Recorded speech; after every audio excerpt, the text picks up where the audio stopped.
Take a deep breath and exhale.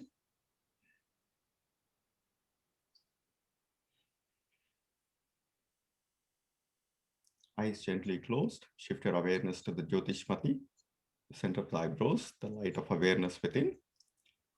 Let's begin today's session with an opening prayer.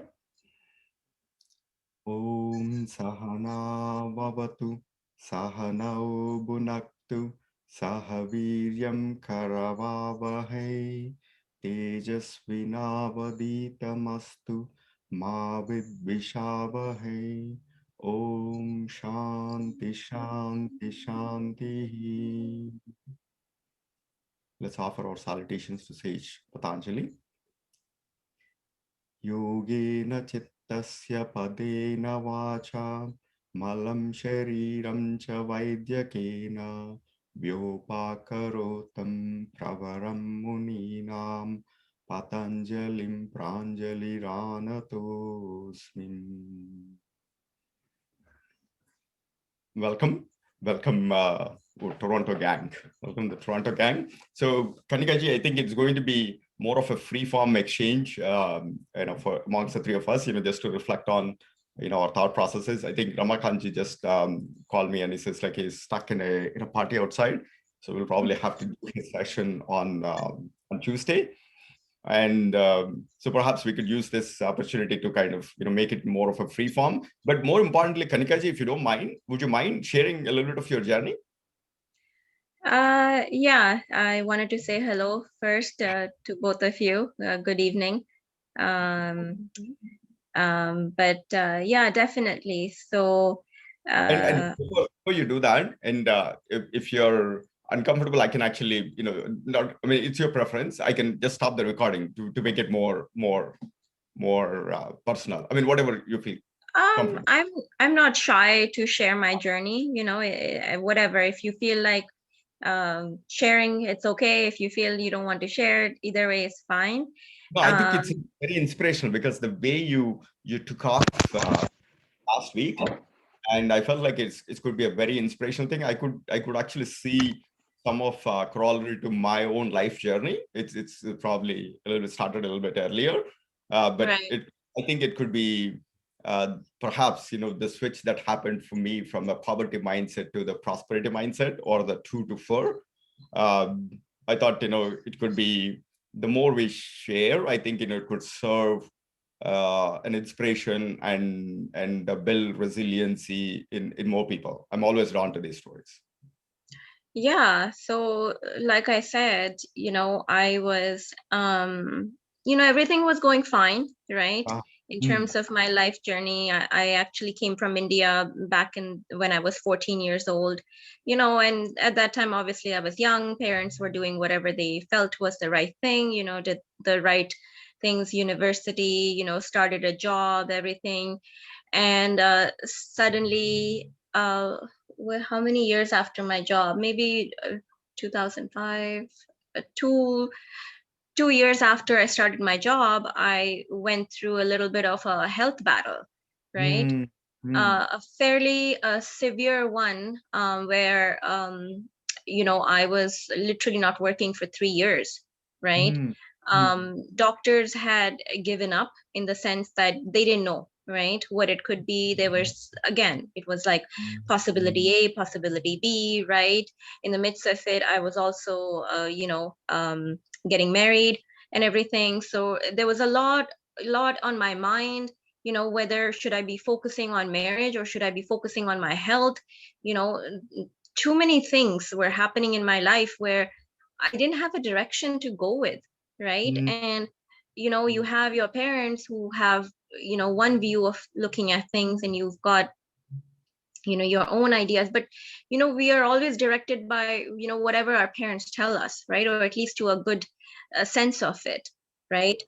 So a lot happened in those years. I had told Savita this a while back as well, that like I said, the doctors basically kind of came to a point where like you have to take very intensive biologic injections for the rest of your life, right? If you want to lead a normal life, so to speak, right?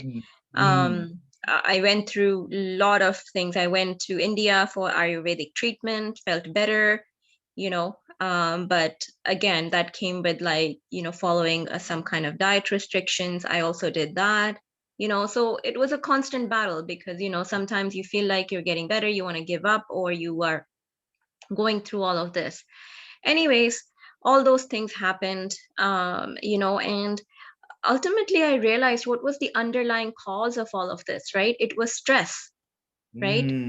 It was like, there was way too much going on, right? My marriage unfortunately didn't last. And what were you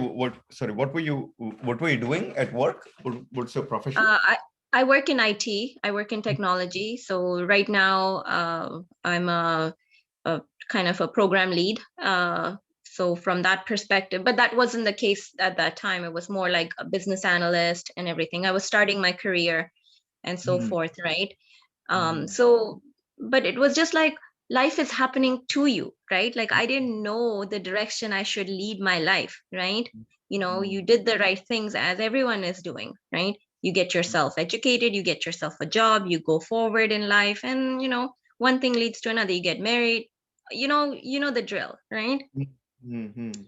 So life is just going on, right? And things happening and whatnot. And I came to a point like, what are we here to do, right? Is it just to wake up every day, go to a corporation, give them our 8 hours, come back, live this life, and then what? How are we? What is our true purpose of life, right? Like we all want to fulfill some desires of ours, right?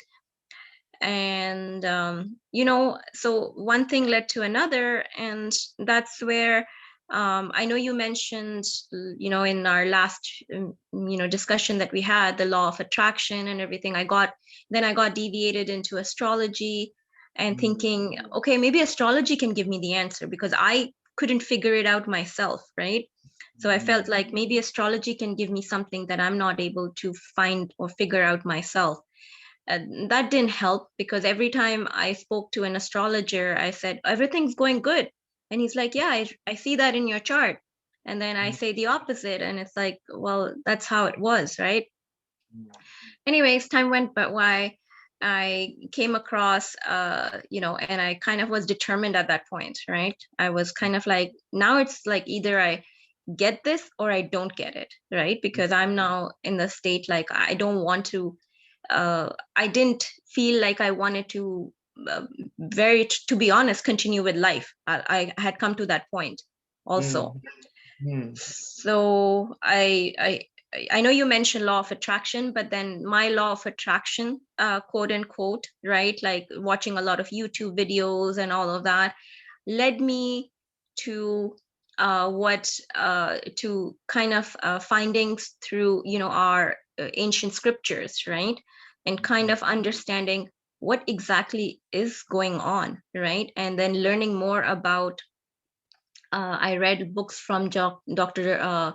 Joseph Murphy. I don't know if you're familiar with his work, Power of the Mind, The Power of the Subconscious Mind, Wayne Dyer's, work as well, Michael Singer, many of these authors, that spoke a lot about, basically your life is an experience of what is within you, right? And that within you is formed not just by you today, it has formed when you were younger, right? So through our parents, through our beliefs, through our culture, all of those things has led us to believe all of those things. And now we have formed into this, with our mind, so some people are very rigid minded and some people have that flexibility and everything. So it turned out it was all a mind game, nothing else.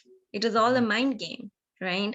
So the mind game, and then evolved, and now it's kind of like there's a, like you said, the power of the mind translates into what you're manifesting is just the end result of whatever you want to.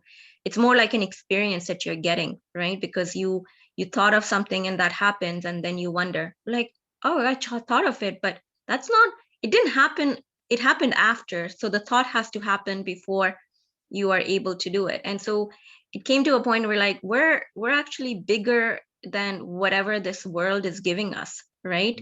You know, we live in a fourth dimensional world. We think we're living in a three-dimensional world where we're only able to see, hear, touch, feel it, right? But actually, you know, our human mind, our imagination is far more powerful than anything and everything that is going on around us, right? So watched a lot of documentaries, YouTube videos, etc., and then came to a point, it's like non-duality, right? Where we are all one, we are all connected, right? Why did I think of someone and why did that person end up calling me, you know, within a week or so, right? How did that happen, right? Because we're in some way of mind, you know, consciousness is just one and we're all connected through that. And you know, it's that essence of non-duality, seeing everything with a like the lens of how I would like to describe this, through love, right? You know, the more you hate something, the more it's going to hate you back. But the more you love something, it's going to love you back, right? So again, it's all an exchange of energy that we come from, right?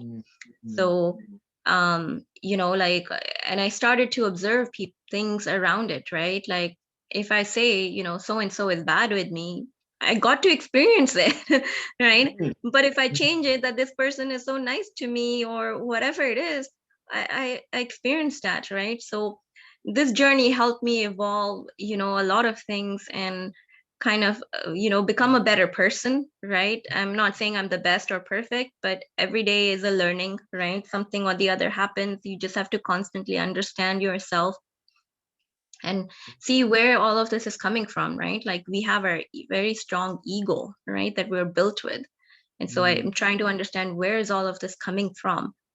And then basically just, you know, do the best you can, right? Each day is a blessing in some ways. It's an experience. And, you know, we get to, you know, you like I said, you can enjoy life with that full perception, right?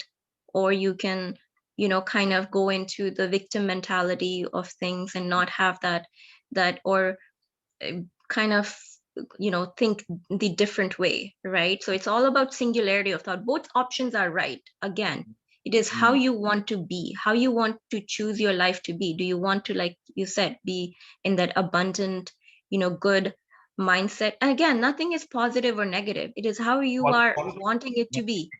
So one quick thing. I mean, you mentioned the singularity of thought. So can you embellish that a little further? Singularity of thought. So what I mean by singularity of thought is, let's say, you know, I want something, right? But obviously, sometimes you feel that, well, your ego will try and give you, or, you know, multiple reason why it's not possible. It's not going to happen, you know, like, and then you go down that path, right? Which is what we are conditioning, and we're conditioned to think and go through that mindset, right? It's not going to happen, right? Like you feel like it's too late or whatever it is, right? This other, when I say the singularity of thought, meaning the other option being it can happen, right? Both possibilities exist, right? And then you can go in that. But however, our mind is so conditioned, we never go that direction. It can happen and it can happen because we feel it's a little bit too out of our reach or it's impossible, right? But it's kind of make the impossible possible, right? And what I learned through my journey is like it can take a million people. I know it sounds a little bit crazy, but it can take a million people, right? If it needs to get to what your end goal is, right? Because our thoughts are always being heard, right? Whoever is coming in our reality, they are they're just echoing what's our thoughts are about them, right?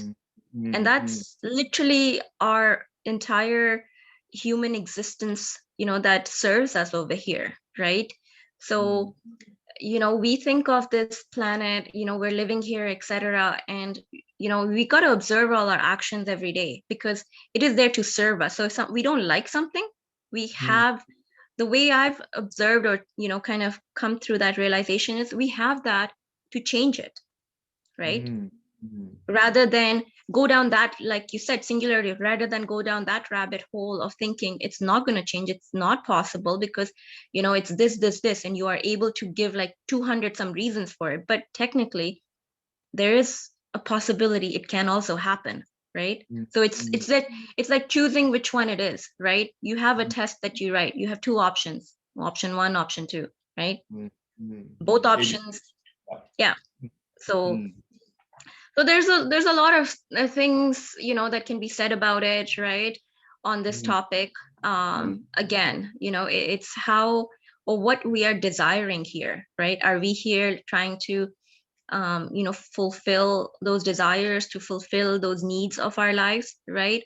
Or do we want to see everything and everyone as oneness, right? That we are just, technically we're just pure consciousness, just how Mr. Ramakant was saying, right? Like our body, we've got a soul, we've got a mind, and our body is just a vehicle to serve us, to show us what it is, right?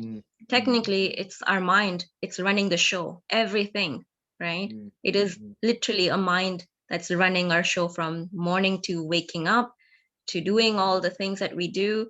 It's an autopilot life, right? And that is what I was trying to get from the last week conversation. Is life happening to you or for you, right? When it's happening to you, you're just in that autopilot mode. You wake up, you go to work, you come back, you do all those things, and then you sleep, and it's like again and again, and the cycle continues, and then you're never able to get out of that cycle, because sometimes you feel restricted, you feel limited by what's going on, right?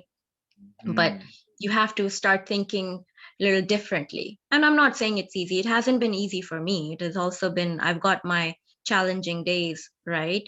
But I've chosen to go this path, right, rather than go the other path, right?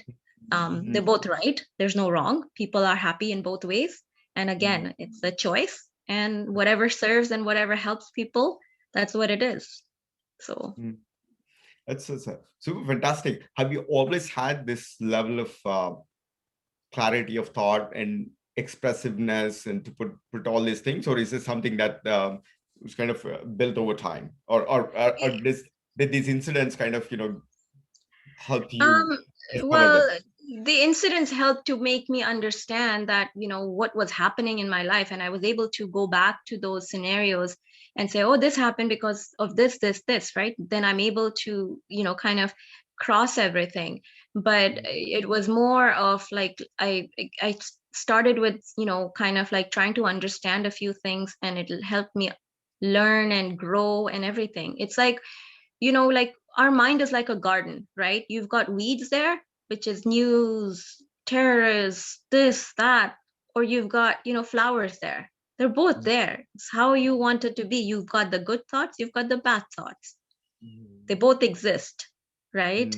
So, and I mean, I realized that sometimes some things have happened and I've reacted, and it has happened to me where if I've reacted to something, the exact same incident has happened. Why? Because I now showed an emotion, or like something deep rooted within me, right? Yeah, true.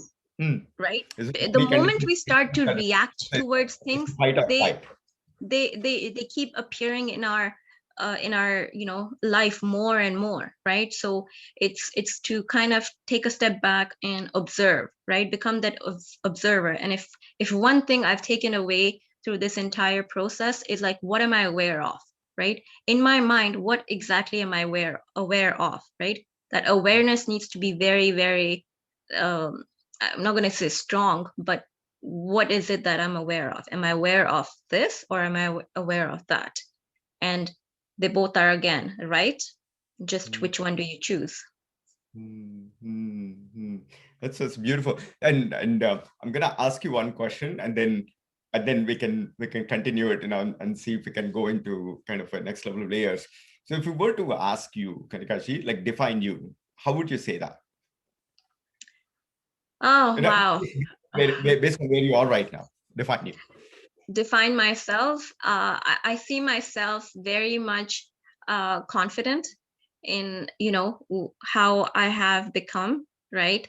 I'm not going to say I'm perfect, but I just see myself very kind of like, what's the word I want to see? actually finish your thought, and then I'll see if I could finish your thought. So you're confident, yeah. Well, confident in, like, what it is that now has brought me to here, right? Before, like I said, right, I felt like was more on the victim mentality, right? It's like something is attacking me, right? Now I feel like I can become that observer, right? And I can say, okay, I can choose to have, be non-reactive towards it, right? And I've just come to realize it is a journey, right? And I'm not here to change the world, but I can only change myself in order to see what the world around me then serves me as, right? I think that's a good one. I think, the way I'm interpreting it is something that you're defining your core values, like, how you express this life journey.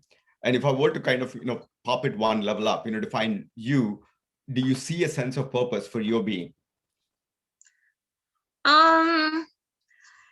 I'm still trying to figure that out, right? I'm still, in the sense, trying to kind of see, right, how do I fit in?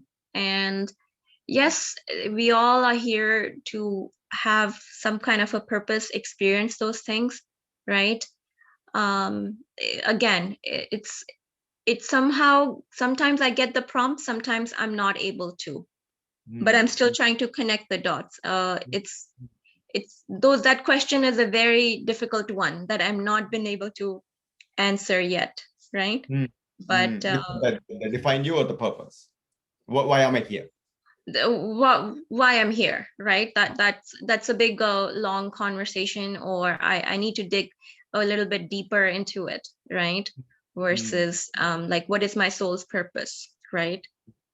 So that answer I don't know yet. In the field of karma yoga, Patanjali defines this as Kriya Yoga, Tapaswadhyaya, Ishwar Pranidhanani, and Bhagavad Gita, there is a whole thing about this. I think all of us have is only humans with our mind, with the ability to memorize. I think the fact that we have a memory as a faculty, we have the ability to question the existential questions, like, who am I? Where am I? Why am I here? Where am I? And then what do I do about it? That's literally, apparently, that those are, in fact, the Ramana Maharshi literally went into the samadhi state just by the deep inquisitiveness of, who am I? Right? Yeah, he did. Yeah. And you literally have to break through the layers of your existence, right? Is this my costume? Is this my mind? Or is this something deeper and deeper? And to be able to, and I think, there is one very funny talk, and I'm sure all of you have listened to it, Sadhguru's talk. Now this whole QMI has become a latest fad in all the spiritual seekers. Everybody is like, they want to do the QMI meditation and all this stuff. Savitaji, did you listen to the talk? No, I haven't. So he actually says that when you go through that who am I, and everybody is like, Ramana, Supadesha, Saramsham, all these things, right? It's literally, it's like the single biggest question can actually allow you to actually get to that oneness, to be able to get to that enlightenment state. And now everybody is like, asking these questions, who am I? They do the who am I meditations and all that stuff. And so Sadhguru actually made a very funny comment.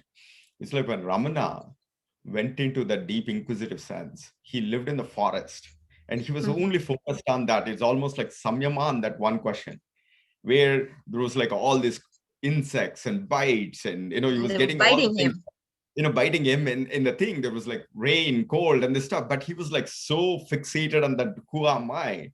So you need to demonstrate that level of, in fact, in Vedanta, one of the Shat Sampatti, the 6 attributes is Titiksha.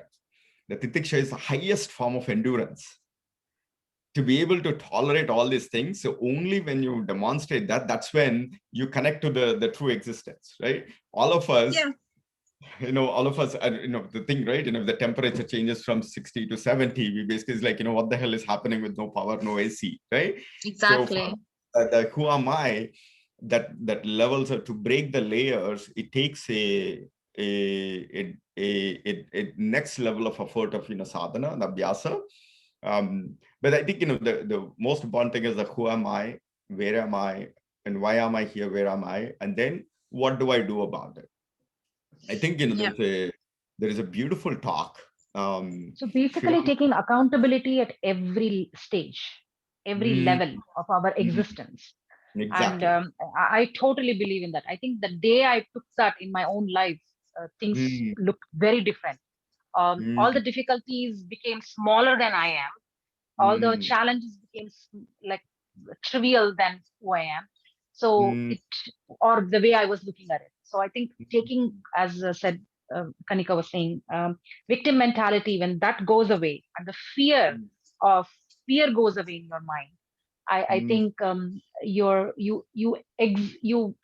not survive, you perform, and you are breathing in a different level, where when you're not afraid to take chances, and you're nothing to lose. And you when anything happens to you, when you don't see yourself as a victim, and you see yourself as a like a student, and learn from it and move on, I think that changes everything what you attract in life, and also what you do in your life. Yeah, sorry to stop you in between. I think the way I think it's beautiful actually listening to each one of us. It's inspiring to me. I think what you're saying is literally how can we convert every crisis moment to an opportunity moment? Yeah.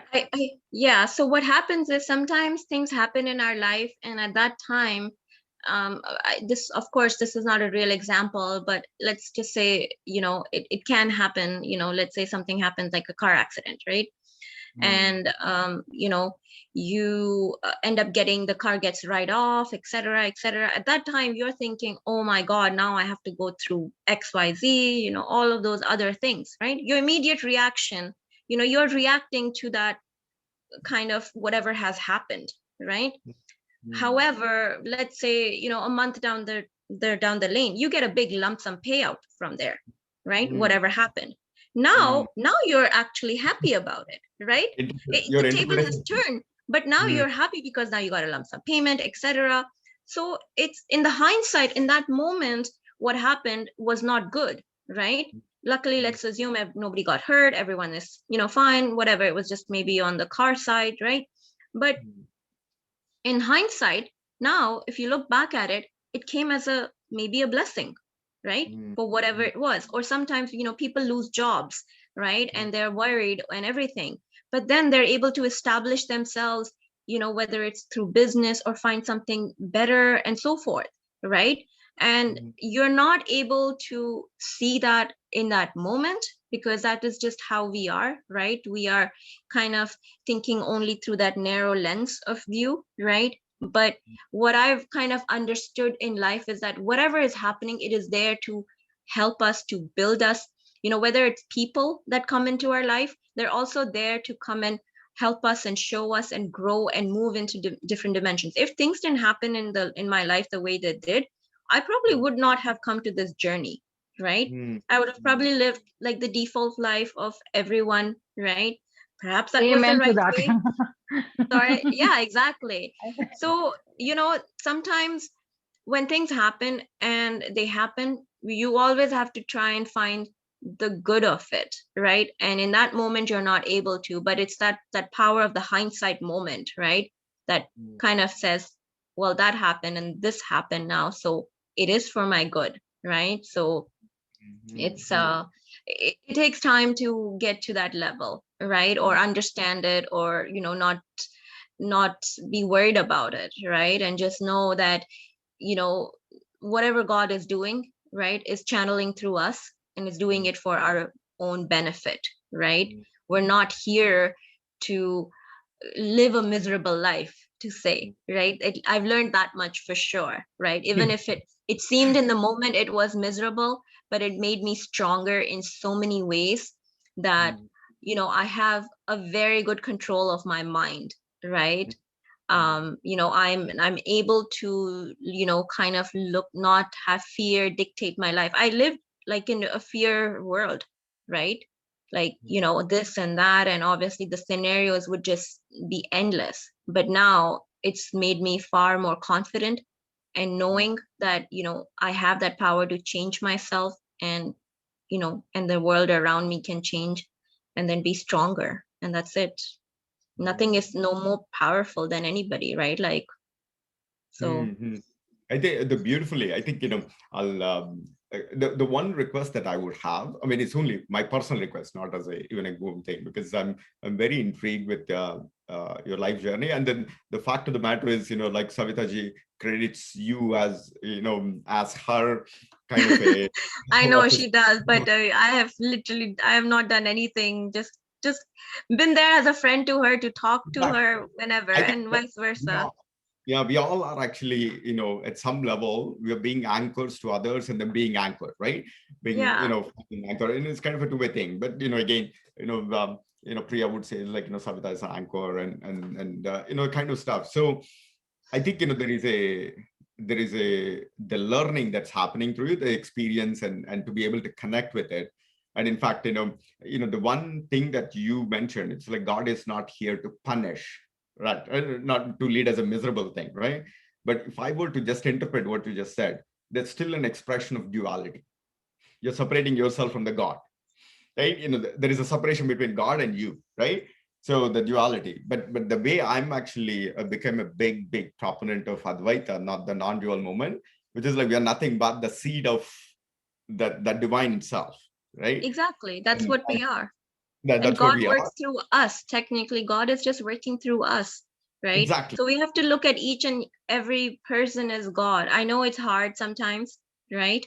Because we have that ego mindset or victim mindset, but it is us in a different body, right? With a different name or something. That's all it is. In fact, it's if you were to just take the human species, and sometimes when I write this stuff, it's literally, and I think it's very true. In fact, the corona is reinforcing that. It's literally, there is only one mind. There is like 7 billion minds, but it's like there is only one mind. That is like one pervading consciousness, right? One consciousness.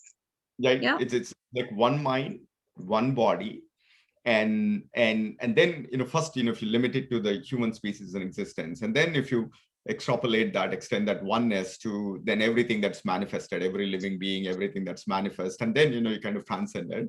That the way it actually happens is our society's harmony, the well-being comes in when we all act like one mind and one body. That means we are all working for the welfare of everybody that's around us, and we kind of compartmentalize it, right? And we the way we are organizing ourselves is probably the beautiful game that the creator has actually weaved as a big matrix around us, right? It's like how will you kind of come together to organize yourselves to work for your common well-being, right? And then that, Buddha came in and this says like Buddham Sharanam Gacchami, Sangam Sharanam Gacchami, Dhammam Sharanam Gacchami. That is, it's like, the Sangam is like, this entire ecosystem, which is like only when you surrender to the welfare of everybody, that's when you get your own thing. And then we as humans, in a logical thing, we kind of compartmentalize that to perhaps in our nation or country or state or sect, and then or at the basic construct level, or family, right? And then we try to limit our one mind to perhaps the boundaries of family, and even that is also deteriorating right now, right? And everybody is becoming a state. The kid is becoming a state by herself, the dad is becoming a state by himself, and this and stuff. So I think the more everybody becomes an individual cosmos that is separate from the others, right? And all kinds of viruses are going to happen, and this is nothing but chitta vritti. This is nothing but chitta virus. The mind is going to spit out all kinds of viruses, there's the biological and this and stuff. So when we organize ourselves to exhibit that, okay, we have to obliterate the boundaries and then expand that to, first, get harmony within the family, then within your workplace, within your, other context, then expand. And if you all moving towards a bigger, thing, that's when I think, the society will be in a, harmonious thing. When that doesn't happen, I think, I think that's the ultimate goal, but I think many realize it, many don't, and they're okay. But this costume is actually the mind. Shankaracharya calls as adhyasa. it's just almost like a tuner, right? The mind actually comes with, everybody has a fixed, tuner. And that the tuner is conditioned by your samskaras and all that stuff, sanchita karma, prarabdha karma. Then you interpret the universe through one. So you have to use the mind to then transcend the tuner. That's when I think, all this thing is going to happen. I'm a big believer in that, right? You have to use mind to I have to, that's a very good way, very nicely you explained. I have to tell how Kanika came into my life. Actually, I'm more intrigued with that. Yeah, please. Yeah. So in my journey, it's always like, all my gurus, like, you can call them friends, gurus, whatever it is. When I am falling with some concept in my mind, somehow somebody who has that knowledge has appeared in my life. Yeah, so it's be it like simple things like, I'm thinking about something about in the house or cooking, and like something, they show up in the sense and they show me, hey, yeah, I was cooking this. You want this recipe or something like that? And it's Kanika happened the same thing. I was in this journey of unconscious manifestation. Like, yes, I was putting things together, but like still like not 100% conscious about my thoughts, but also wondering, hey, how come this happened? I thought about it, kind of a thing. So, and when I was contemplating this whole thought, and that's when she entered with all this knowledge to simplify things for me. And yeah, that's how I met through a friend. How did she do? It's like, did she come like a Krishna and then knocked on Sudama? Oh, no. Actually, first two meetings, I totally thought they thought that I was crazy first few times. Crazy. Explain the context. How did you even meet? Was it like a satsang or like some friend club or? Yeah. No, I think, where did we go? We went to a common friend. So I had a friend that I had met like 8 years ago, but I never kept in touch with her. And then one fine day she reaches out to me, and it so happened we make plans to meet, and she said, oh, another friend is also joining, and that happened to be Savita, and we all got along, obviously being similar backgrounds and everything else. And then I kind of was hesitant to talk about some of the stuff that I know. And when I did, I think Savita and Nidhi had endless conversations about how crazy I am. And like, is she like taking drugs? What is wrong with her? Does she know what she's talking about? And so I had to limit my exposure to them, because I was like, oh my God, who do I talk to about this stuff? Nobody's ready to listen to me. That's a fact of eating more holiges. Is it the holige or whatever, the bakshas? I think, no, Kanika doesn't know. Kanika is from Delhi. I see. Holige is from Karnataka. From Karnataka. Karnataka Bobbatlo. It's a nice dish. I think from Delhi. I think the Kanika ji. I think the thing here is, I think the way you're expressing your life experiences, I think I can sense that there is a bigger define you. There is a define, and then if you were to kind of go a little bit, I think when we start looking at ourselves, there is a purpose, vision and mission statement, and then in fact, just like how the corporates, we all can actually look at ourselves like this stuff, right?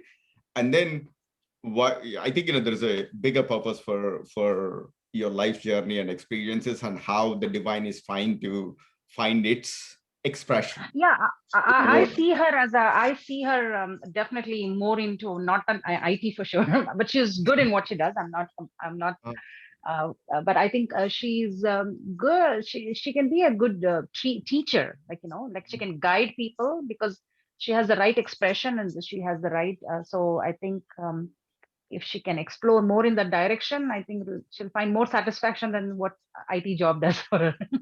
Exactly. I can vouch for this. I'll quickly get to my corollary, and my cousin is also on the Satsang, Sajni, and she can probably vouch for some of that. She probably has some insights into it. But I went through many battlefields, many Kurukshetras, right?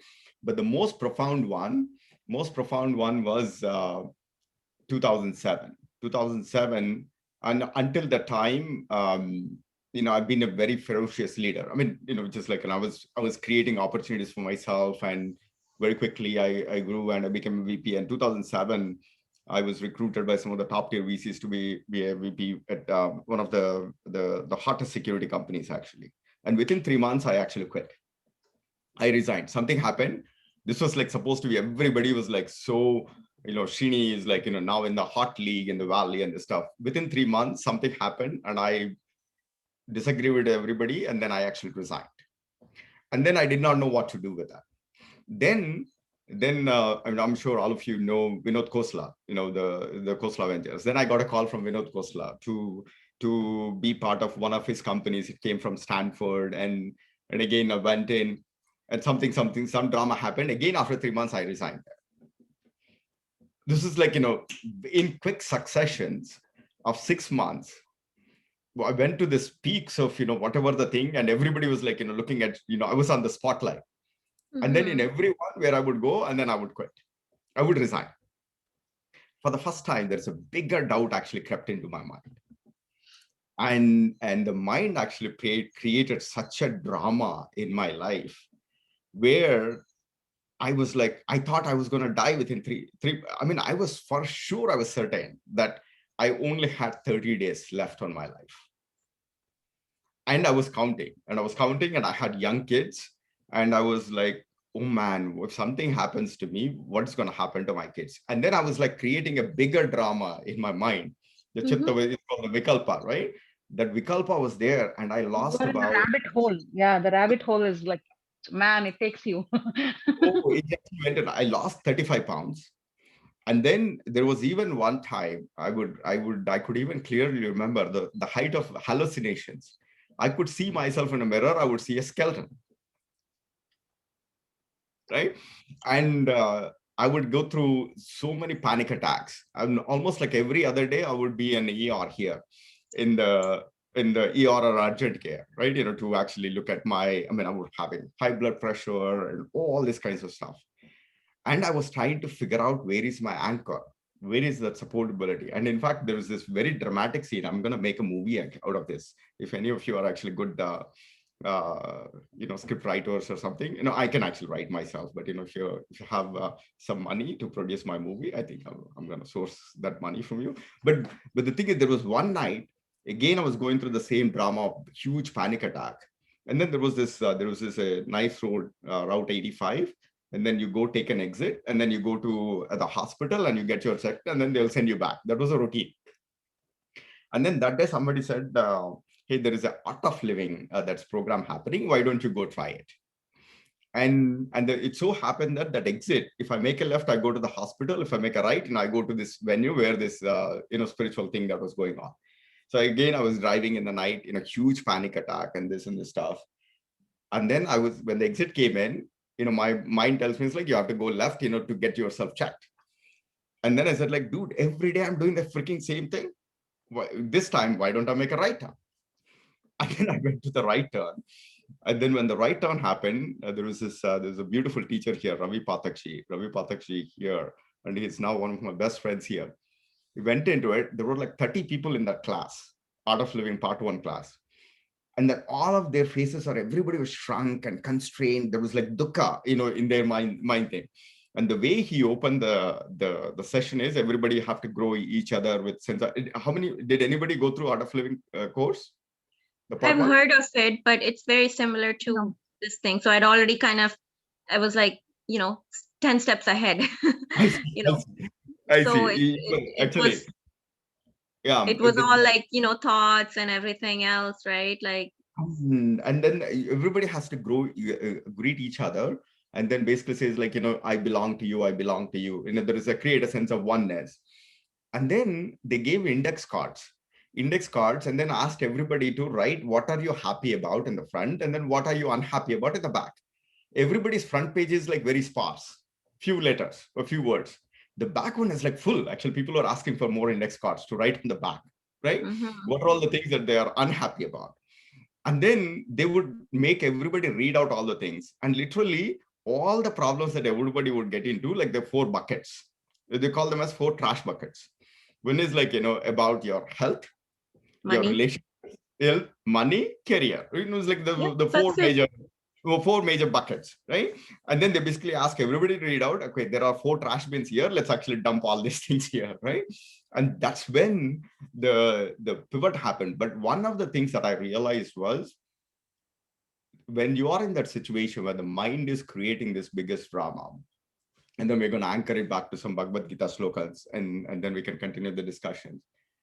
One of the things what I've seen in that spiritual journey is most people become either extremely superstitious, they latch onto this bhakti.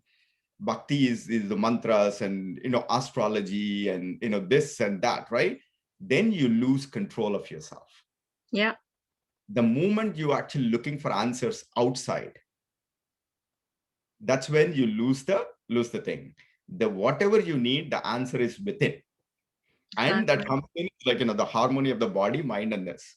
Somehow, I mean, through my life experiences, and I've always been a very, big fighter.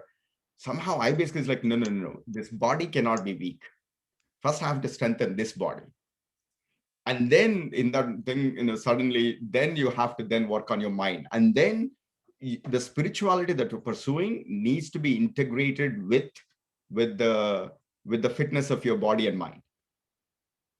The moment when you only resort to like japa, mantra, and this stuff, with the body being weak and your mind being weak, I think that doesn't result in a wholesome experience, which is what I've seen. A lot of people, they just go, chant and then Hanuman, and which I was trying to do, but it did not result in a good experience for me. I was becoming more and more surrendering myself to the external fate. But Srini ji, you have to ask yourself, are you reciting all of this from a fear-based mindset, right? This is where it all comes to, right? Exactly. Like, do you have to recite, any shlokas, whatever it is, 108 times or whatever, right? Why can't you just say it once and be like content with it, right? Yeah. You set an intention, right? But that's what it is. People have put this fear. Why do you need to say, anything a certain number of times in order to receive it, right? Exactly. Think of all the bad things that have happened to us in our life. We didn't have to go and say, oh, this, right? Nothing of that sort, right? We didn't have to say it thousands of times. You have just thought it once and it's like, oh my God, right? Exactly. But I think this programmatic thing, in fact, I've been listening to the past 2 or 3 days of Adi Shankara's victories, the Shankara Vijayalu is written by this and stuff. The thing is, in the Vedas, the biggest thing that happened with the Bhakti movement is, in the Vedas, there is this Karma Kanda, which is all about the rituals. And then there's a Jnana Kanda. So we all kind of over-rotated on this, the Karma Kanda with all the rituals. There's some element of this stuff, but there's only for materialistic pressure, but eventually you have to progress to this Jnana Kanda that experiences oneness. And then, that the ultimate power is within. The Atman and the Brahman, both are one and the same. Whatever the power that manifests in the cosmos is actually within you, right? Yeah, but that's what it is. It's like when we don't see law of gravity, but we are still experiencing every day. It's keeping us, grounded, but we don't see this divine, this law, whatever is working, through us, channeling, for our benefit, we don't see it. We just get to experience it, right?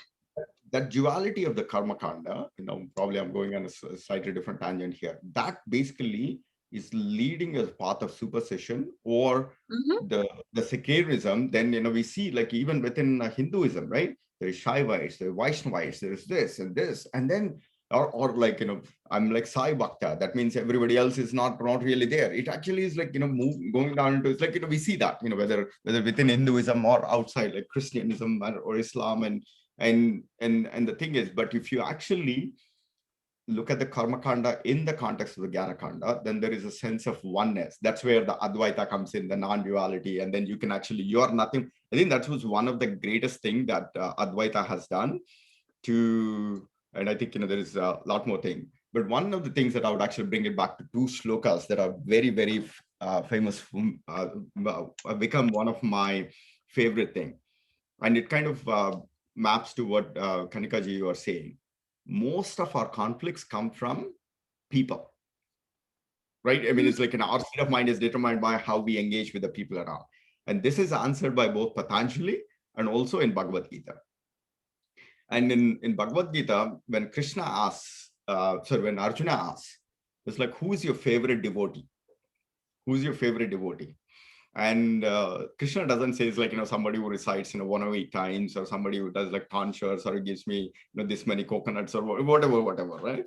He literally said, the shlokam is, it's my favorite one, which is, Advesta sarva bhutanam maitram karuna evacha nirmamo nirahankara samadukka sukakshame, which is a beautiful thing. So what it actually means is like, Advesta sarva bhutanam, which is like, who does not harbor any hatred towards anybody, including for those people that actually do a harm. Advesta sarva bhutanam maitrim karuna evacha, which is like, who's always inculcating or cultivating a sense of friendliness and compassion and love towards other. Maitrim karuna evacha. That evacha is actually embellished by Patanjali, and we'll get back to it. And then nirmamo nirahankara. Mama means me, mine, and this is what Ramakant is doing, where you create a boundary about who are close to you, who are your family. Nirmamaya is like, no mama, right? No mama, which is like, who do not have your boundary. You literally believe like, aham brahmasmi, this entire cosmos is mine, right? Nirmamo nirahankara, without any sense of asmita, the ego. And samadukka sukakshami, which is like, who maintains that equanimous state on both, the happy and the sad thing. Who is in that equanimous state is my greatest devotee. That is Krishna's answer, right? And does anybody want to refer to how would Patanjali actually quote this? There is a Yoga Sutra for this. Savitaji, do you know what that is? I'm failing as your student now. You keep asking me. No, I don't know my shlokas. One of the things I was thinking for a long time was to become a yoga teacher. And again, see, Mr. Srini ji came into my life. And Priya introduced me. I was contemplating on my mind, right? I wanted to. But then I realized I am not practicing, nirantara, as you said. And this is not something, you just write an exam and this is something that you have to practice discipline in every level. And that I'm learning, instead of usually people go to yoga class and then become a teacher. I think the route I'm taking now through you, understanding, I think this is a good way to go into the yoga class later on. Yeah. Yeah, but coming back to your question, I don't remember. No, there is this Yoga Sutra, which is one of our, we covered that on the Shivaratri day. And Preeti ji, do you remember the Yoga Sutra? Which is like, there are 4 types of people, and then Patanjali comes with a prescriptive way of how to deal with them. I remember now. Yes. So you need to create distance with somebody who is who are, I don't know, like what kind of people, like negative people or whatever it is. With such people, you need to create a distance, and you need to show compassion to people who are sad or unhappy. And you have to 2 more. I forgot that one. I don't know. I might. Yeah. Maitri Karuna Mudito Upeksha Sukha Dukkha Punya Punyanam Bhavana Chitta Prasadanam, which is like Sukha Dukkha Punya Vishayanam Bhavana Chitta Prasadanam. That is the Yoga Sutra.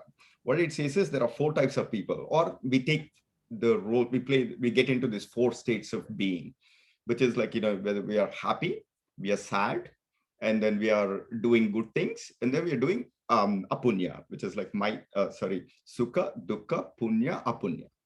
People who are happy, people who are sad, people who are doing good things, and people who are doing bad things. And then Patanjali comes up with a prescriptive way of, how do we deal with those contexts. And all those states of being are within us. It's not like, the world is divided into 20% of this, 20% of that. We all go through the states of being. So what it actually says is people who are sukha. Sukha means, that's a divine state, that you are happy. That is our eternal state to be in. So people who are actually in that state, that's when we need to be friendly with them. That means, we are actually ekatatvabhyasa. We are being one with the divine, quality of being happy. And then, be friendly with those people who are happy around you. And then that way we are actually amplifying that divine oneness. People who are sad, That means people who are in a suffering or sad state. Patanjali says, don't befriend them, but rather they need the highest level of engagement, which is like a compassion. So your job is to get them from the sad state or unhappy, difficulty state to the happy state. And then when they get that reposed in that state of divine, in the happy state, that's when be friends with them, right? Which is the karuna.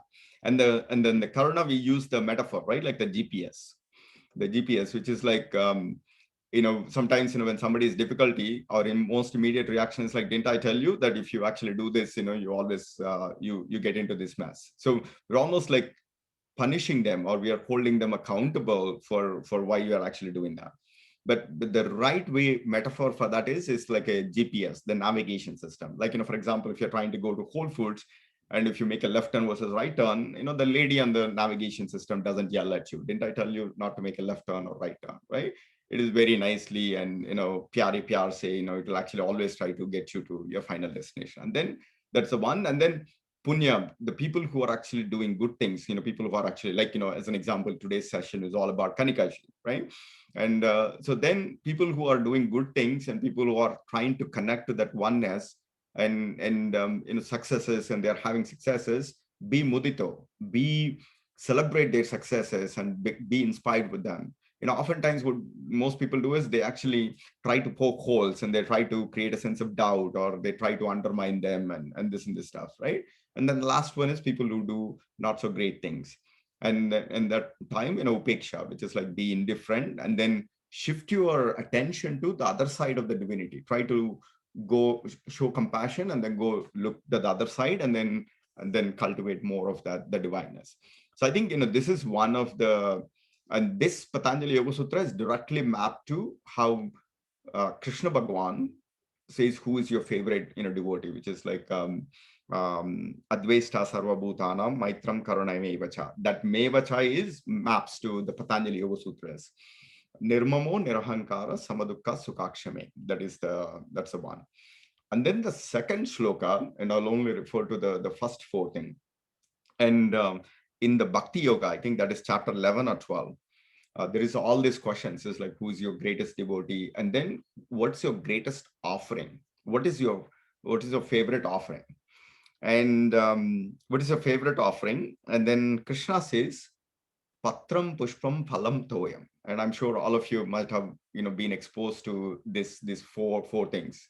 And Patram is like leaf, and then Pushpam is flower, and then Phalam is a fruit, and then Toyam is water, which is those are the favorite things. And we sometimes actually try to bombard or overwhelm with the Bhagwan, with our hair, and all these things. And I don't think Balaji is very fond of our hair, actually, or any one of these other offerings that we do. But the thing is, it's a very beautiful thing. But this, when I was having this discussion with my mom, and she read this, and she's like, absolutely. In fact, I'm also doing the same thing. She makes it a point to get some leaves, and then some fruit, and some flower, and then she puts some water, and she does that. But the thing is, it's not about the literal sense. There is a metaphorical meaning behind that. The patram, it brings back to our body. Our body needs to be treated like a divine offering. That's what it actually means.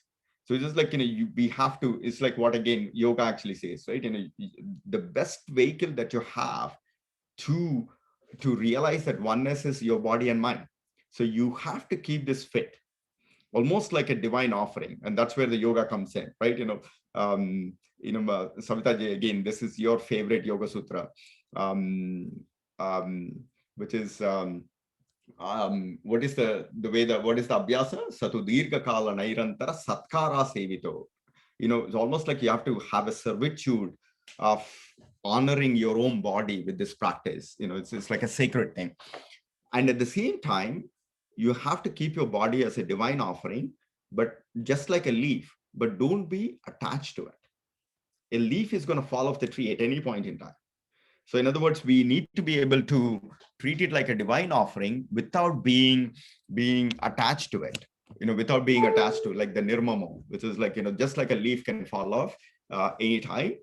it's a divine offering, but someday it's going to fall off. That is the patram.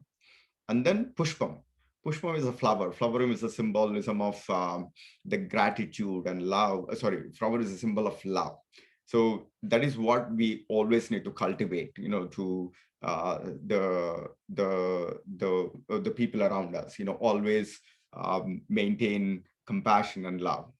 And then the fruit is the results of our action. That's the karma yoga. Everything that comes out of it, make it as an offering to the God. And then the last one is the thoyam, water. Water maps to the tears of gratitude. So we always need to, whatever happens, right? Even when somebody that's close to you, that they become patram and then they leave this realm of physicality, you always have to shift our attention to an expression of the tears of gratitude. I think that is patram pushpam phalam thoyam, and that's the metaphorical thing. I think what's happening is there is all these things are very well crafted in our scriptures and in our scriptures and the sutras and the slokas and all that stuff. But I believe that we are stuck at the periphery, not at the essence behind it. I mean, does this make sense? How Bhagavad Gita and Patanjali Yoga Sutras kind of connect to Absolutely. Yeah. Patram Pushpam. Have you heard about this? Patram Pushpam Phalam Toyam? No. I haven't heard about this. But of course, whatever you offer, it should be out of complete surrender. I'm a huge fan of being surrendered to the things. That's where I go from things through happening to me and from me. I feel when you become too much from me, you send to control like a video game. But you need to understand the video game is designed and you are in that video game still. So there is something when the surrender part has to be there. That is when you have the awareness of to me, it happens to me. I think there is a sense of surrender. Like if you, Michael J. Singer's book, and there is a book called Surrender Theory or something like that. Yeah, where he just surrender experiment. Surrender experiment. Thank you, Kanika.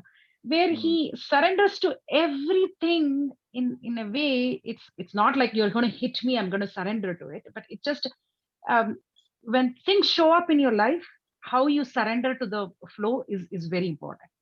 I think that's where I am from where I go when I was through focusing too much from. You get into somehow your ego takes over and you are constantly say, I can control this, I can change this, it's all within me, that shows up for some reason. So if you keep the surrender in your mind and say, no, I'm going to completely surrender through it, like kaya vacha manasa, I would surrender to this. I think that's where the shift happens to some degree. That's where I am. I think that's a beautiful thing. I mean, who was that in the talk that you were referring to the other day? I think it's Dr. Joe, right? Dr. Joe Dispenza, yeah. Exactly. I mean, he also says that in one of the talks, he basically says like, you get out of the way. So that is a state of surrender. So most of the time we get in the middle of, what is naturally happening, right? And we, with our ego and conditioning and all that stuff, we try to be a bottleneck, an obstacle in our own path, right? We don't have that state of surrender and in that positive mindset, that fur mindset, the prosperity mindset. And then when you are in the poverty mindset, you're literally the biggest obstacle that's out there for you. Absolutely. The surrender gives you so much room to work with, actually.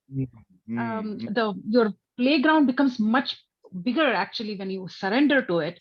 And then from that place, your action has much more power. It's much more powerful, according to me. I feel the resistance creates such a narrow passage that you squeeze yourself so much that you can't even breathe, first of all, and that when you lack that oxygen, you go into survival mode, basically, and the fear sets in, and everything, your lifeline is becoming a straight line.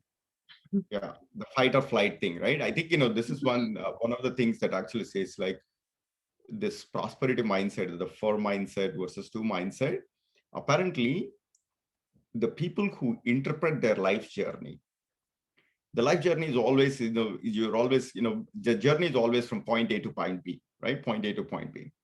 The people who are in that fur mindset or the prosperity mindset, they always pick points in their life journey where they're constantly going from a path of bad to good.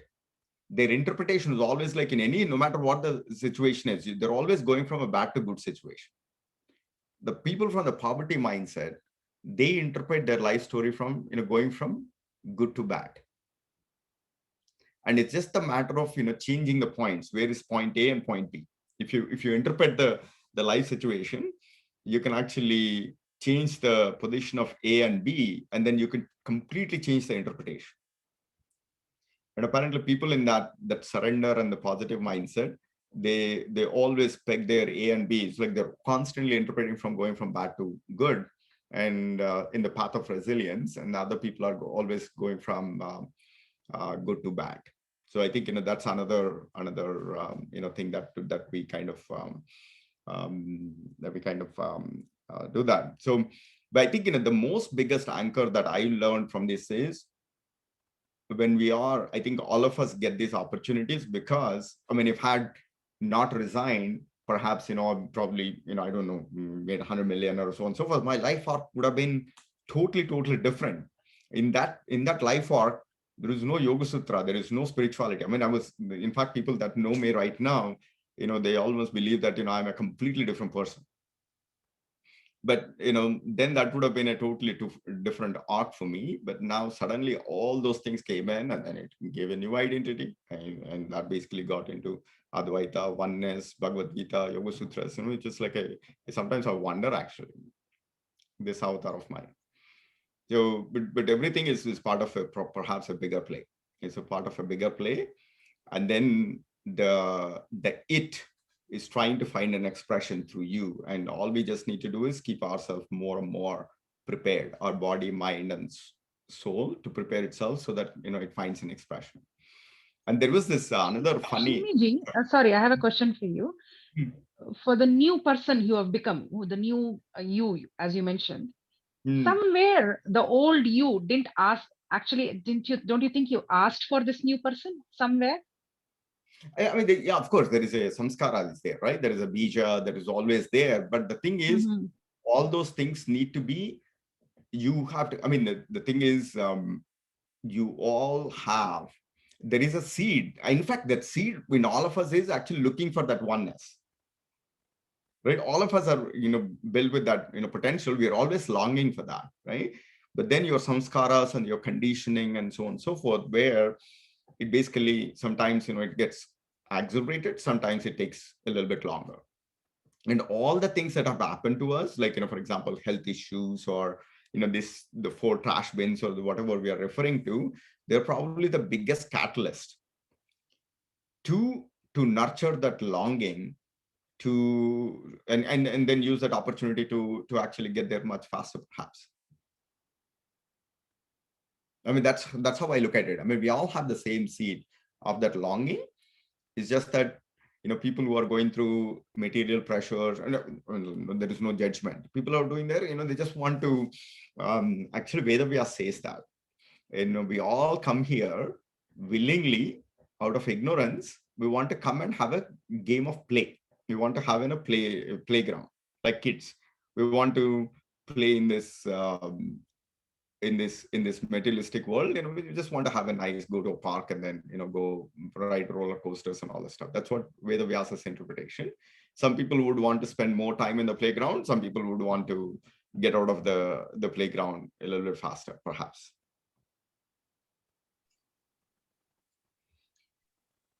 Yeah, we all want to play in the sandbox, but are we ready to? Yeah. Huh. Sorry, Kanika, go ahead. Oh, sorry. No, it is our playground, right?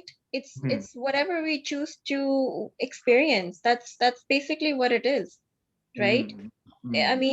Call it a game of life. There's this famous author back from, I don't know what era, Florence Scovel Shinn. She talks about it. She talks about the power of our words. She talks about the game of life, right? And she's like, your word is your wand. right? That's basically what it is. So, And it's a beautiful game. Actually, maybe I'll see if with one of the sessions in the next few weeks, I would probably bring in. There's another. He's a Kannadiga actually. Perhaps some of you may even know him. His name is Rajesh Shetty, and I think I refer to him as modern contemporary Patanjali, and he has a life situation. And one day, I think last time during COVID, he basically sent me every time he writes a new book, sends me a draft for me to read it. He sent me a book. He's like, Srini, I wrote a book. It's called Unshaken. And I was reading on my flight, and I was like, literally, I mean, it gave me goosebumps. And then we were trying to get Satya Nadella to do a foreword for this. But he has one physical condition, and that really allowed him to reinvent himself. Now, what he's famous for is called napkin sites. Every day in the morning, after he does a meditation, there is some image that appears in front of him. It's about some kind of sutra. He draws a picture and then he writes a very small one line. And it's such a profound wisdom. And that napkin sites are so popular actually. And he does management consulting, management coaching, and it's a brilliant soul. But again, some of the life situations allowed him to tap into this other source. And in fact, he has what is this Michael J. Fox's thing, Parkinson's. He was diagnosed with Parkinson's, and he was losing every faculty of one faculty at a time, where he couldn't even write. So because he couldn't write, he had to, I mean, he's an author in the journal, then he had to literally come up with as fewer words to express himself. So that's when, he reinvented himself to come up with this napkin sites, and then it found an expression. Now he's an entrepreneur where he does coaching, is management coaching, spiritual coaching, and he has at least 12 startups. And if it weren't for that, movement, he probably wouldn't have connected to the source.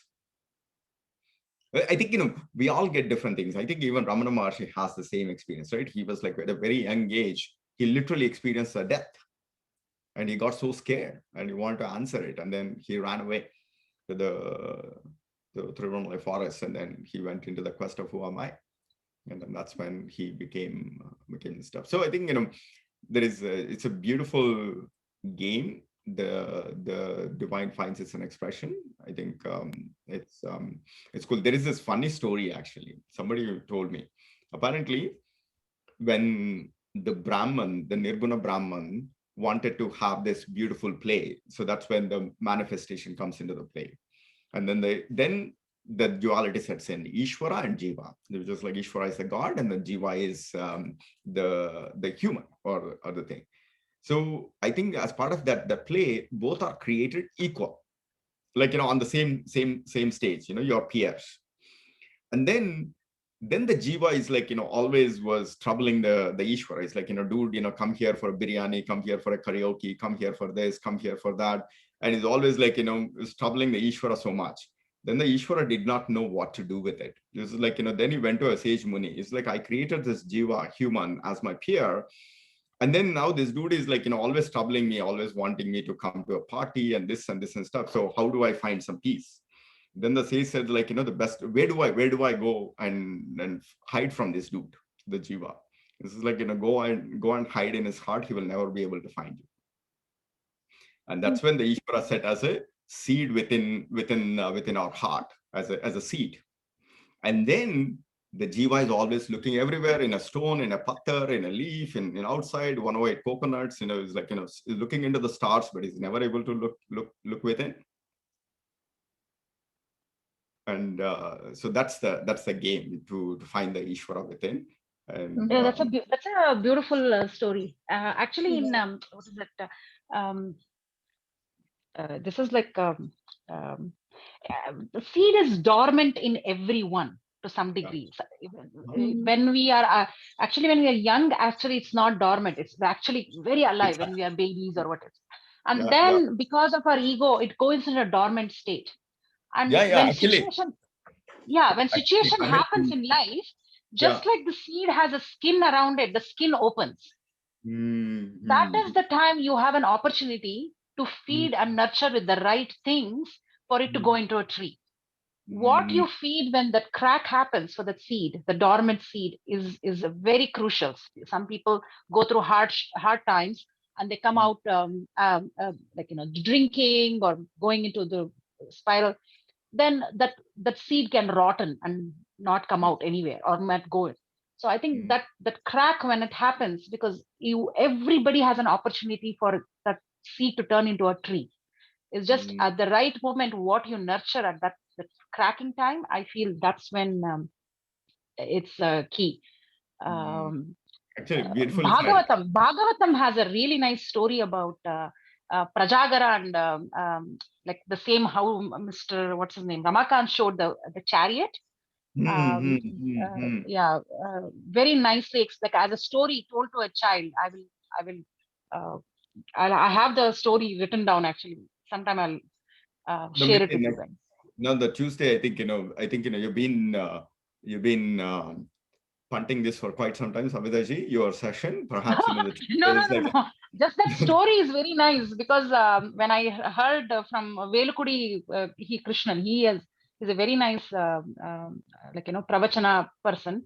And when he said, I think I told at least 50 people just for me to keep reminding the characters and the storyline behind it. So it's a very good story. Yeah, I'll definitely would like to share that with everyone. No, actually Tuesday, if you can find some infographic of that story, one or two things, and perhaps you can actually put those infographics and then tell the story in that sense. I still have to do the Panchapatra Pratyahara infographic. I have delegated to my daughter. It still hasn't happened.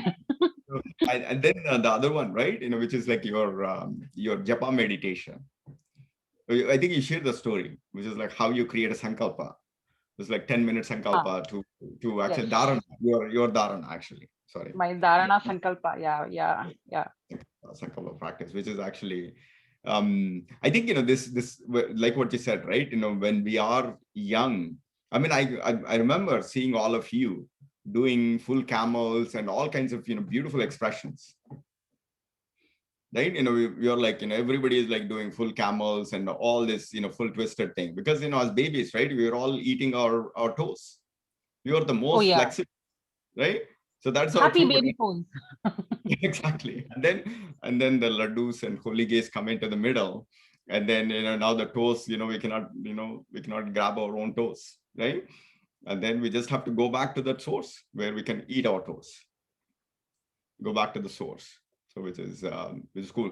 So I think it turned out to be one kind of ad hoc satsang, and we were kind of navigating all the things. But Kanikaji, I think I'm truly inspired and intrigued with your thing, and I think I mean I can clearly see that you have a bigger defined you. Yes. I hope she sees it herself one day.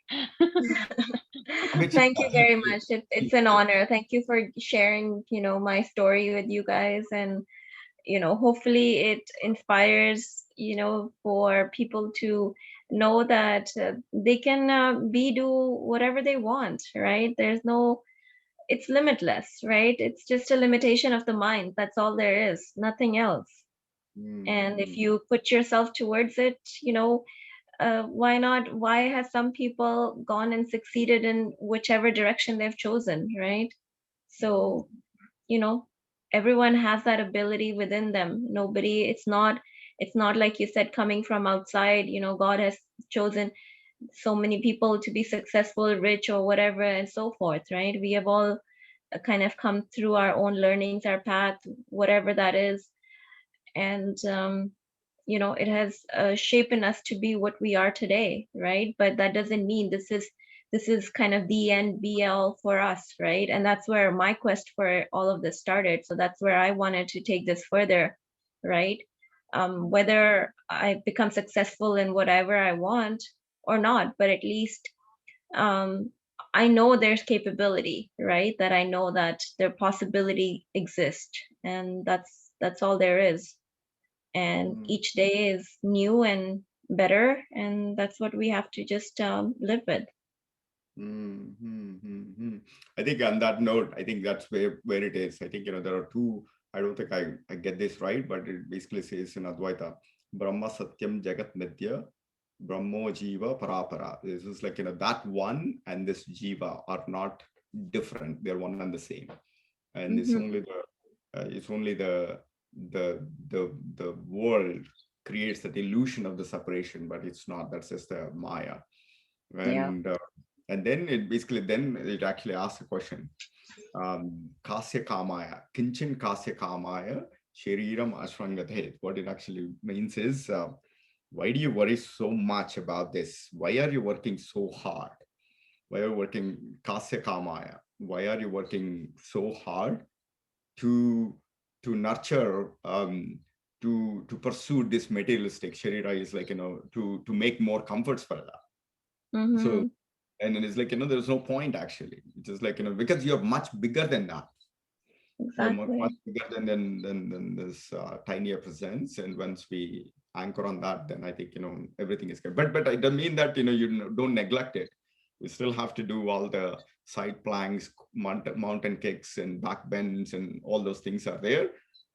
Because that's the vehicle that is there. I think most of the people in this path, they don't really honor their body to be able to in the right fit position, and then they try to go into chanting and this stuff, and then the body doesn't support and the mind is not fit, and then sometimes they may not really get to the purpose. So we just have to use the vehicles that we have to connect to the source. So on that note, I feel the reason why people go into chanting, see, when you're falling off a cliff, you try to hold on to something, a branch or a cliff. And this, unfortunately, seems to be the first one people hand over to you. Like that's the first thing.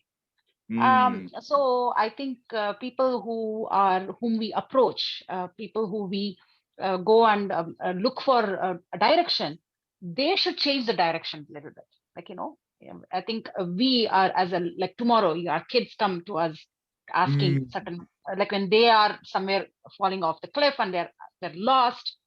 Let's not say, oh, let's go to the temple and do archana. Right? I think the way we give them this, not give them that pole to hold on, I think then the shift happens. Until we're saying, oh, okay, no. I think, but the thing is, I think you're absolutely right. I think, the thing is, if we don't have faith, then that's not a great place to be, right? We all have to believe in the greater faith. But then the faith should not obviate the need for your action, your responsibility to put your effort. I think most often is we give up the control. We give up the control and then we basically put the control on the chant. I think, that's where I think the Kriya comes in. Tapas Swadhyaya Ishwar Pranidhana. Tapas is absolutely, you have to put in your effort. And then, in the rightful means of the Swadhyaya, and then the surrender and the faith. I mean, without the faith, nothing is going to happen. The surrender needs to be there. Absolutely. But Absolutely. I think chanting is only there for you to initial diversion. That's all. Like, how you said, oh, I go back, not you or somebody said, they'll go out of the problem and come back and sit and they see a problem in a different way, or they deal with that situation, look at it differently, because when you're staring at it for a long time, all you see is problem. So that the chanting, you need to understand what tool is used for what purpose. I think that's where because of lack of knowledge or awareness or parampara teaching it's basically based on fear based, right? You do 100. I used to go to all the Ganesha temples before my exams. Before the day.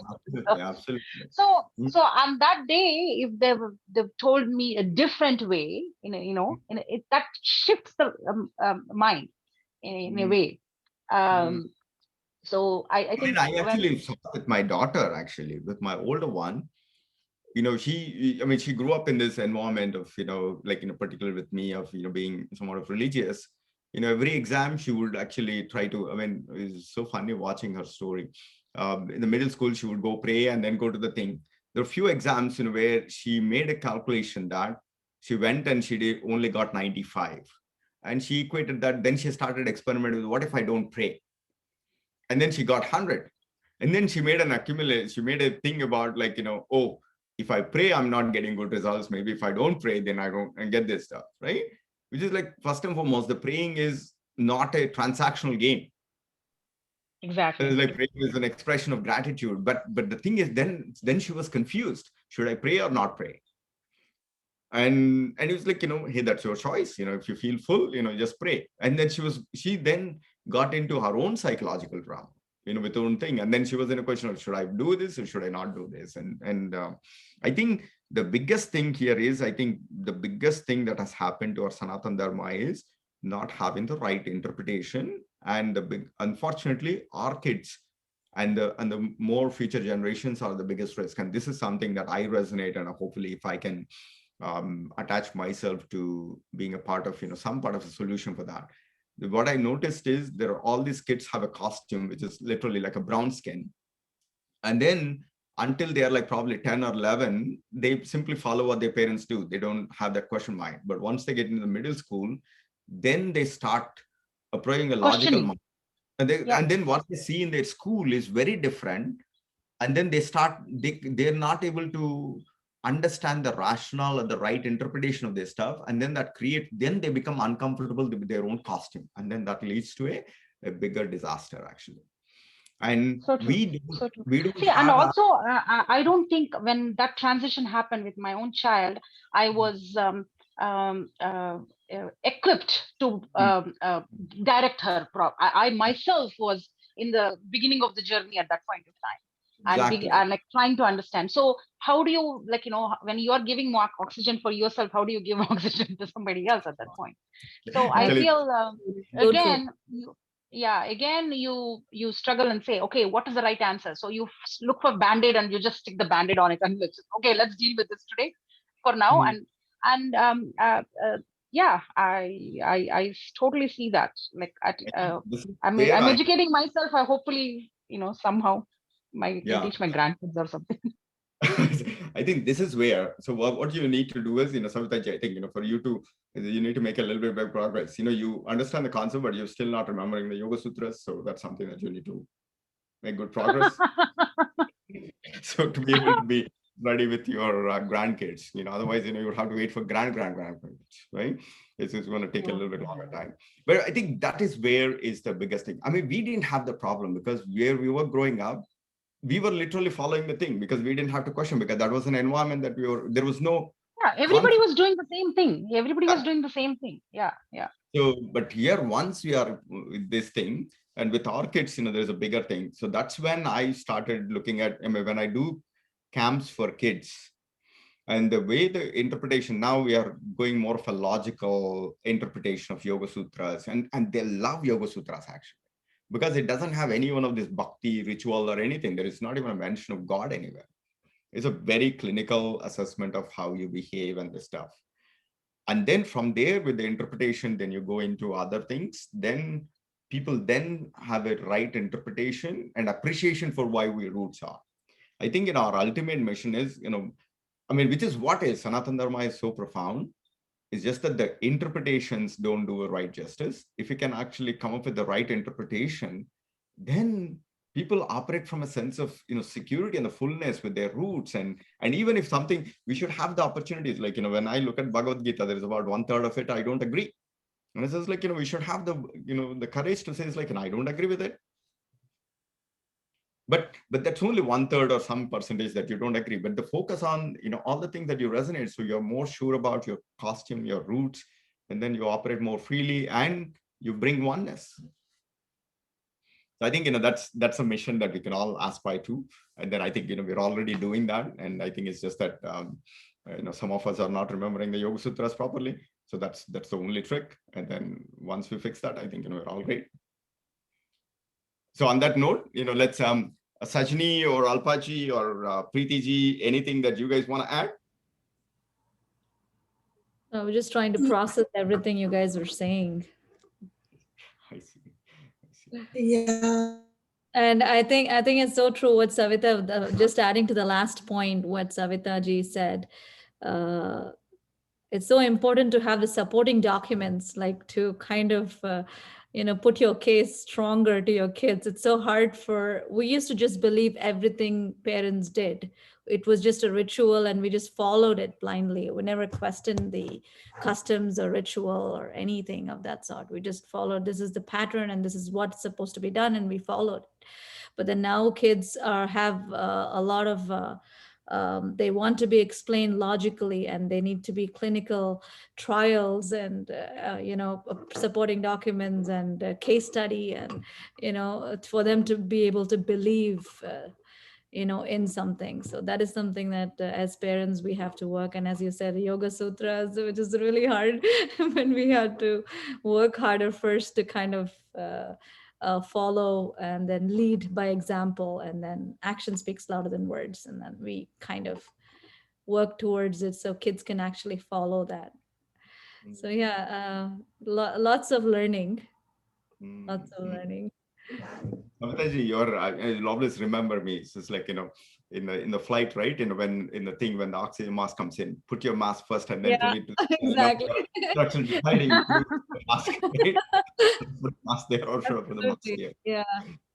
So which is, We need which to is, just I think just having the awareness, just to have shift of that awareness, I think it in itself, I feel little bit more confidence now too, that I'm able to guide not only my child or anybody who would approach me. Yeah.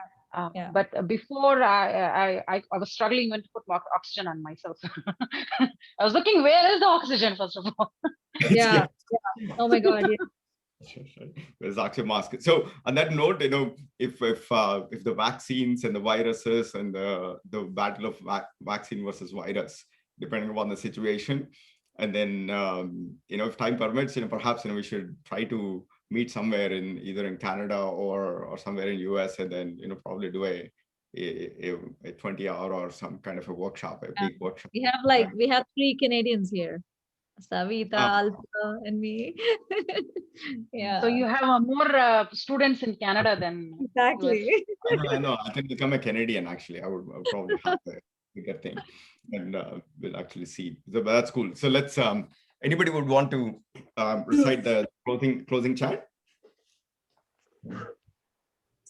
Preeti, you have good voice, please. Sorry, I have not been very regular, so I just don't want to do something which is. Sarve Bhavantu Sukhinaha, or do you want to chant any one shloka that you remember, and then we'll end with the Sarve Bhavantu. Okay. You want to? Okay. Samastaloka Sukhino Bhavantu. Samastaloka Sukhino Bhavantu.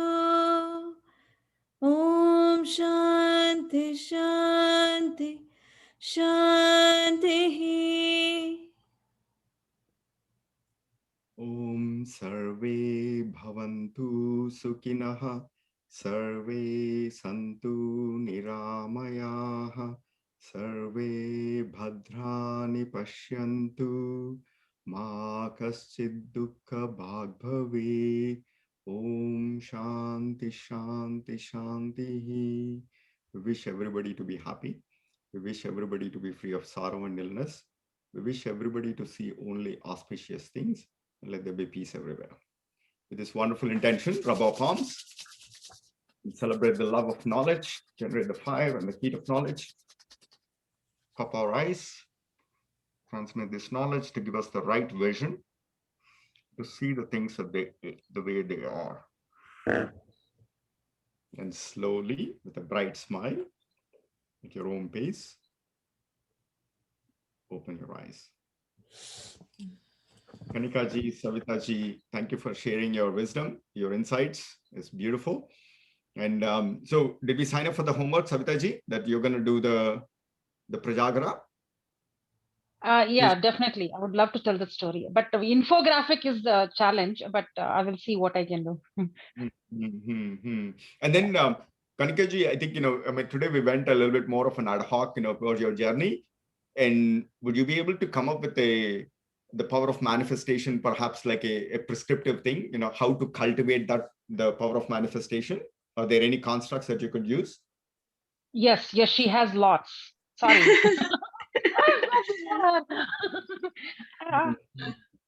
Sure. Let me think through that and let me put something together. Probably not for next week or next Tuesday, but give me some time. And let me see what's the best way. Like I've kind of talked through this from a free form perspective. I have a lot in my mind, and it's hard to put it down on a piece of paper. But I'll give it a try, and hopefully make sense for everyone. Yeah, you could even I think if you look for any one of these formalisms, right, whether it's a Carl Dweck's growth mindset or poverty, I mean, I think they already have some kind of infographics. If you're referring to something or something that comes in, because it becomes easier to cultivate and help people practice. You have some kind of visual anchor, right? Yeah. It's a good thing. So, but thank you, and then we'll continue the satsang. And thank you all for giving some precious time on your weekends. Thank you, Srini. Really enjoying this whole journey. Thank you so much for this opportunity. Yep. Thank you, Kanika. Thank you, guys. Thank you. Thanks. Bye. Have a good night. Good night. Thank you.